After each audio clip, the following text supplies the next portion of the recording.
Que coisa, hein? Depois de uma campanha invejável na Sul-Americana, uma campanha também excelente na Copa do Brasil e agora tá brigando contra a zona de rebaixamento. As cores vermelho, preto e branco. Achou que eu tô falando do Dragão? Tô falando do...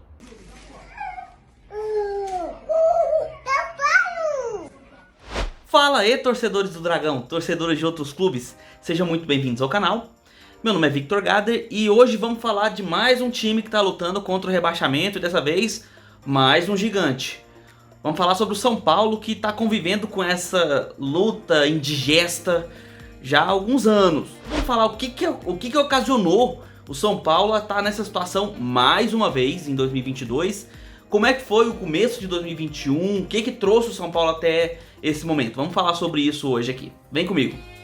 Normalmente a temporada se resume basicamente ao começo do ano até o momento atual. A gente falaria do final de 2021, o começo de 2022 e tudo que rolou até aqui.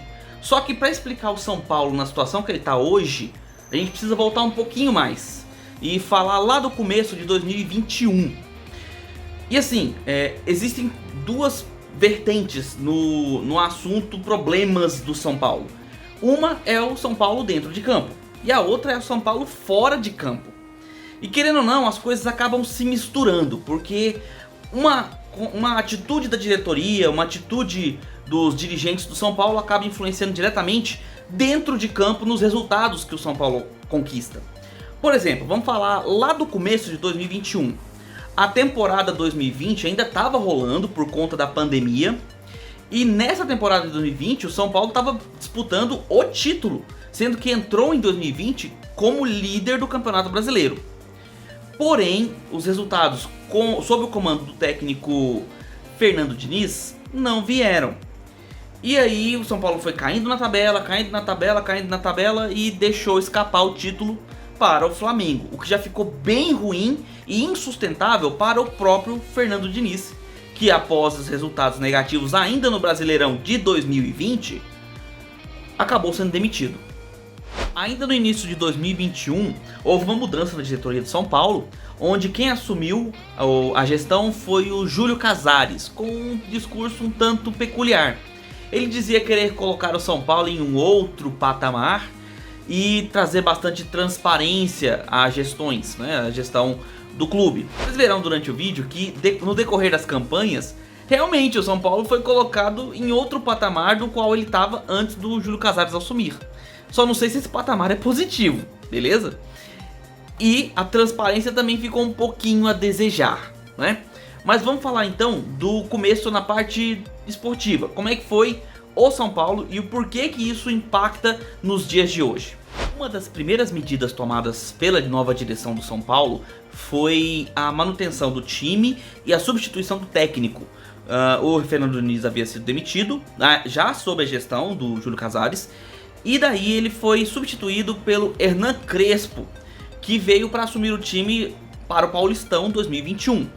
E no Paulistão 2021, o São Paulo, depois de 10 longos anos, conseguiu novamente um título. Ele venceu o Campeonato Paulista, vitória sobre o Palmeiras, né? E tirou o time daquela fila, que era uma das questões mais importantes que a diretoria se pautava. Queria realmente dar novamente um título ao São Paulo e conseguiu logo no começo da sua gestão. Então já ficou aquela questão positiva, né? A torcida se animou e tal. Só que a gente tem que lembrar que o São Paulo não teve período de folga entre Brasileirão e Campeonato Paulista. E, querendo ou não, a gente tem que admitir que os campeonatos regionais não são termômetro para a temporada. O que se mostrou foi que, na Copa do Brasil, o São Paulo caiu pelas tabelas. E na Copa Libertadores, que o São Paulo havia se classificado, também ficou pelo meio do caminho. Tudo isso por conta de jogadores lesionados, por conta de desgaste do time. E quando veio o Brasileirão de 2021, o time começou a cair pelas tabelas do Brasileirão. Até o ponto de que a permanência do Hernan Crespo acabou. A diretoria levou até um determinado ponto a paciência com os resultados que o Hernan não conseguia. e com isso demitiu e contratou o Rogério Ceni, que foi contratado num dia e no outro dia já estava treinando e com o time à beira do campo. Ele pegou o São Paulo na 13ª posição do Brasileirão de 2021 e terminou o Brasileirão nessa mesma posição, com 48 pontos. Foi a pior campanha do São Paulo em pontos corridos, desde que o Campeonato Brasileiro é disputado desta maneira. Nesse meio tempo, ali no final de 2021, foi feita uma manobra ali pela diretoria com algumas mudanças até polêmicas no estatuto do São Paulo. Duas mudanças que foram propostas, dentre várias, foram mais evidenciadas, assim, que pegaram mal, digamos assim. Uma delas foi uma proposta de reeleição do diretor, que era uma coisa que inclusive o próprio diretor, o atual diretor Júlio Casares, já havia criticado em 2016, quando ele ainda não era diretor, que ele não aceitava esse tipo de coisa, não concordava com esse tipo de coisa. Mas interessante que quando ele assumiu a direção, uma das medidas que ele propôs para a mudança do estatuto foi exatamente isso: a reeleição, que aconteceria então em 2022 e que ele seria beneficiado diretamente, né? Além disso, foi também solicitada a diminuição do número de sócios de 260 para 200. Sendo assim, o Conselho Deliberativo teria que aprovar as propostas e posteriormente isso seria submetido aos sócios, que votariam de forma definitiva. O Conselho Deliberativo aprovou a reeleição, porém rejeitou a diminuição dos sócios. Já os próprios sócios, quando votaram a mudança do estatuto, votaram contra, rejeitaram essas alterações. Sendo assim, não foi feita alteração no estatuto, mas o Júlio Casares insiste em alterar para que ele possa conseguir a sua reeleição. E aí é visto de uma maneira muito negativa as manobras que estão sendo tomadas. Entende-se que a regra do jogo está sendo alterada com o jogo em andamento. Afinal, se ele alterar o estatuto, quem se beneficia é exatamente ele mesmo. Então ele se perpetua no poder, mesmo que seja por pouco tempo. E isso está sendo visto como uma espécie de golpe por algumas mídias especializadas que cobrem o São Paulo, alguns influenciadores que acompanham o clube, e até mesmo a mídia esportiva em geral tem falado dessa maneira. Mesmo porque essa votação está sendo colocada justamente na data deste sábado, dia 24 de setembro, véspera de um jogo importantíssimo do São Paulo contra o Avaí, que está brigando ali contra a zona de rebaixamento, e também próximo da final da Sul-Americana contra o Independiente del Valle. Então, assim, é um momento de trabalhar uma espécie de cortina de fumaça. Afinal, você tira a atenção de uma votação de suma importância, haja vista que torcida e até mesmo outras mídias especializadas podem estar mais focadas na parte esportiva que vai acontecer. Vamos ver, né, se os sócios vão de fato aprovar ou não essa alteração nessa votação. Então é aquela história, né? O discurso foi dito, mas não foi cumprido, pelo menos até agora. Setembro de 2022, a coisa tá dessa bagunça, né? Beleza, mas e 2022? Como é que começou? Então, o Rogério Ceni foi mantido, continuou no cargo de técnico, e o Paulistão, o São Paulo conseguiu chegar até a final, incluindo uma vitória super interessante sobre o Corinthians na semifinal. Eles conseguiram vencer o Corinthians e chegaram à final para disputar contra o Palmeiras, a final do Paulistão, uma revanche, né, do ano anterior. E o Palmeiras cumpriu a revanche, e da forma mais dolorosa possível para o torcedor são paulino. Porque no jogo de ida, em casa, o São Paulo venceu por 3-1. E na volta, o Palmeiras reverteu o resultado para um 4-0 categórico. E aí me lembrou um pouco o meu Dragão, né? Que passou por duas situações desse jeito nesse ano de 2022. Mas beleza.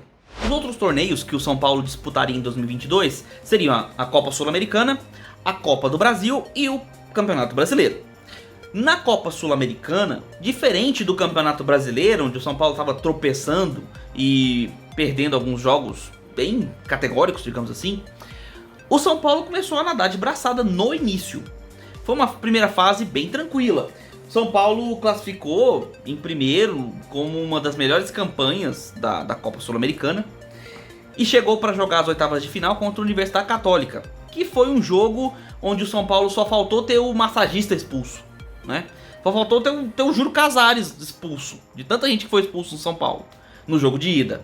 Jogo de volta, o São Paulo manteve o resultado, tinha ganhado lá com uma certa facilidade, então manteve o resultado, tranquilo, classificou para as quartas, que foram complicadíssimas, porque o primeiro jogo foi 1-0 contra o Ceará, que era o clube com a melhor campanha na Sul-Americana até aquele momento, e no jogo de volta perdeu por 2-1 e foi para a disputa de pênaltis, né? Na qual aí sim ele sagrou-se classificado para a semifinal. Daí a semifinal é algo recente, né? Todo mundo lembra, principalmente nós aqui do Dragão, né? Onde o São Paulo foi enfrentar o Atlético Goianiense. No jogo em Goiânia perdeu por 3-1 com o Igor Gomes expulso. E no jogo de volta conseguiu fazer um 2-0 num jogo onde ele pressionou e poderia ter feito o resultado ainda em campo, ainda nos 90 minutos. Mas levou novamente para os pênaltis e mais uma vez conseguiu a classificação. E agora vai disputar as finais lá em Córdoba contra o Independiente del Valle. Na Copa do Brasil, o São Paulo iniciou na primeira fase enfrentando a Campinense, onde ele conseguiu um empate em 0-0, que era o suficiente para classificação, jogando com reservas e tal. Mas é um 0-0 contra o Campinense. Então assim, não é um resultado esperado, muito menos agradável ao torcedor de São Paulo, vamos combinar. Depois pegou o Manaus, venceu e enfrentou nessa terceira fase o Juventude, onde venceu, conseguiu classificar, mas os jogos foram meio complicados para o São Paulo, não foram jogos simples. Contra o Palmeiras nas oitavas de final, o São Paulo conseguiu uma classificação dramática nos pênaltis após ver o Palmeiras perder um pênalti com o Rafael Veiga jogando em seus domínios. Então foi uma classificação assim, milagrosa quase. Daí veio as quartas de final, onde enfrentou o América de Minas, que também não entregou barata a classificação. E na semifinal pegou o Flamengo, que mesmo tendo tomado uma certa pressão do São Paulo no Morumbi, conseguiu vencer o primeiro jogo por 3-1 em boas jogadas de contra-ataque. E lá no Maracanã fez valer o seu mando de campo e sua postura ofensiva e venceu sem dificuldades o São Paulo. Daí o Flamengo vai fazer a final contra o Corinthians na Copa do Brasil e o São Paulo caiu na semifinal. Enquanto tudo isso rolava, o São Paulo ia sofrendo aqui no Brasileirão. Atualmente, após a 27ª rodada do Brasileirão, o São Paulo está com 34 pontos, empatado com Botafogo, Santos e Bragantino. Só que todos os outros 3 times possuem 8 vitórias. O São Paulo tem apenas 6. Ele empatou pra caramba nesse Brasileirão. E aí ficou nessa situação onde ele está a 6 pontos do primeiro time dentro da zona de rebaixamento. Sendo assim, eu fiz uma estimativa bastante negativa sobre os próximos jogos do São Paulo no Brasileirão. Detalhe, é apenas uma simulação, com todo respeito ao São Paulo, obviamente, e também aos clubes aqui listados.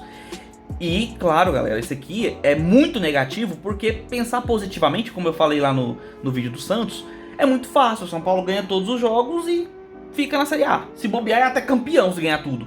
Mas beleza, então vamos estimar uma situação bem negativa, tá? E eu vou explicar o porquê, tanto time a time quanto as estatísticas do São Paulo, beleza? Então vamos lá. O São Paulo ele tem 34 pontos e a pontuação que o pessoal estima para ficar livre do rebaixamento seriam 46 pontos. E com esses resultados que eu estimei, ele chegaria exatamente a esses 46 pontos. Vou explicar. O São Paulo pega no dia 25 agora, domingo, o Avaí, que é um jogo que está antecipado por conta do São Paulo estar disputando a Sul-Americana e vai disputar a final do dia 1º de setembro. Então, para não chocar, né, as rodadas com o jogo da final da Copa Sul-Americana, a CBF adiantou o jogo e aí ele enfrenta o Avaí em casa.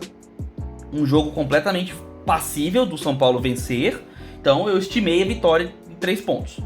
O Coritiba, depois, no dia 3 de outubro, ele enfrenta o Coritiba. Eu achei esquisito essa data, porque A final da Sul-Americana é dia 1º e o São Paulo joga logo na sequência, no dia 3?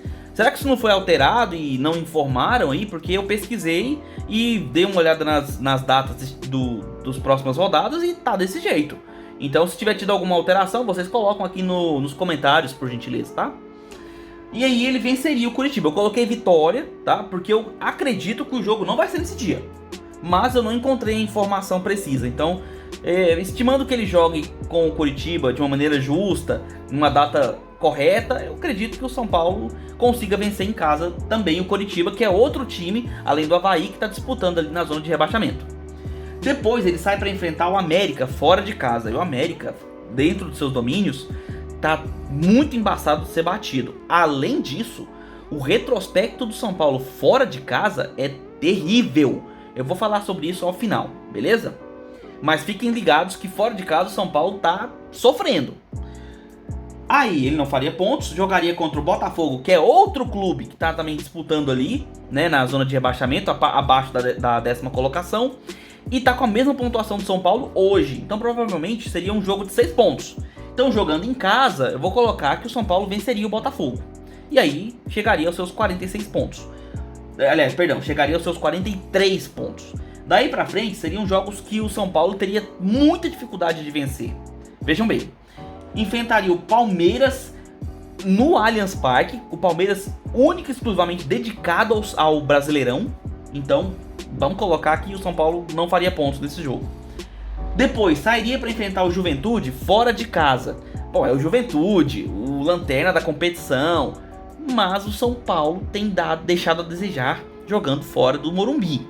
Então eu vou chutar um resultado ruim. Vou chutar que ele empataria com o Juventude fora de casa, tá? Mas um resultado bem ruim. O normal seria a vitória, claro, jogando contra o lanterna e tudo mais. Mas, uma visão negativa, ele empataria.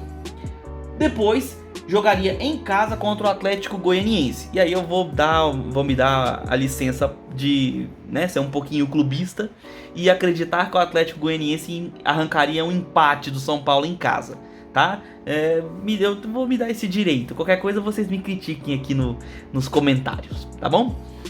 Beleza. E aí enfrentaria também o Atlético Mineiro em casa. Eu acredito numa vitória contra o Atlético Mineiro, mas dada a situação depois de tantos resultados atípicos e negativos, talvez o São Paulo ficasse um pouco abalado e o Atlético Mineiro talvez pudesse crescer na competição, porque ele não é um time morto na competição, ele está numa má fase. Mas eu acredito que o Atlético Mineiro, dentro dessas rodadas, pode até mesmo dar uma reanimada e ganhar alguns jogos. Então eu chutaria um empate contra o Atlético Mineiro, beleza?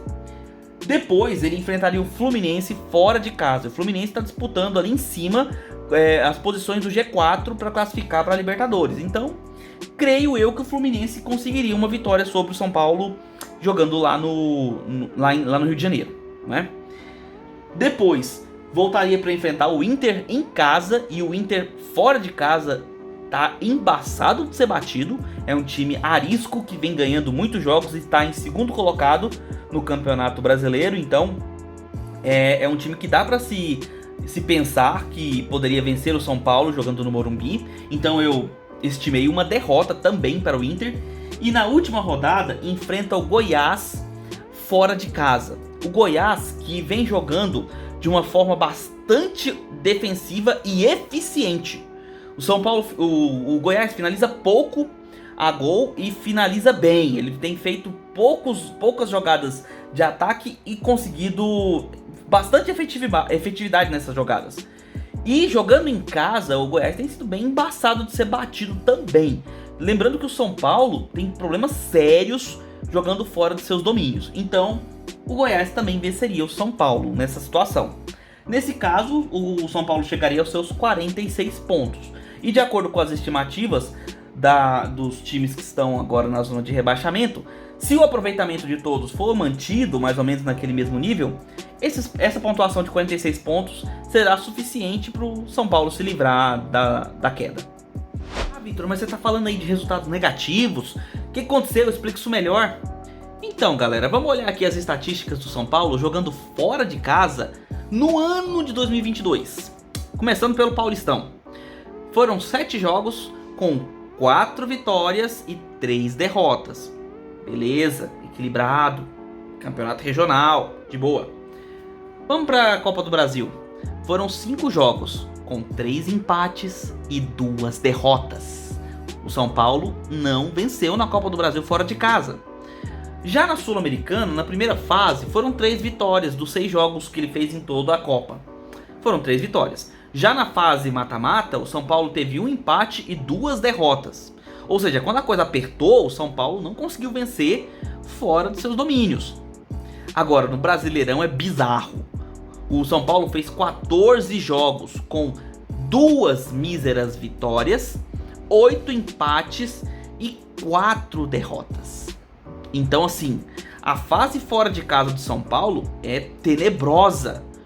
Então, por conta disso, eu previ resultados negativos jogando fora de casa, entendeu?